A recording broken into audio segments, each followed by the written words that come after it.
माझ्या ना आवडीचा आहे वडापाव.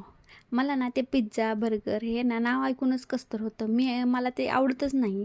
आपलं जे भारतीय इंडियन फूड आहे ना, तेच भारी आहे माहिती आहे का. मला ना वडापाव हा ना, मी लहान होते ना, त्यावेळेस ₹4 असायचा. मी 3री-4थीत असताना. तेव्हापासून मी वडापाव खाते. मला नाही का असं. आणि आता किती झालं आहे? 20ला आय थिंक आहे वाटतं. 15 का 20ला मला ना एवढं नाही माहिती आता कितीला आहे. आणि म्हणजे प्रश्न पैशाचा नाही बरं का, पण ते असतं ना अशी आठवण, अरे आम्ही लहान होतो त्यावेळेस ₹4 वडापाव होता, ₹2 पाव, ₹1 पाव, ₹3 वडा असं होतं. आपणास आत्ता आपल्या आपल्या मुलांना सांगितलं तर कसं वाटतं ना, हे ऐकण्याला भारी वाटतं जुन्या आठवणी काढल्यावरती.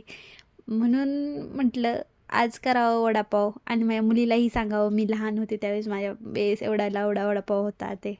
चला तर मग असू द्या, घेतलं मग करायला. आज मस्त पावसाचं वातावरण झालं.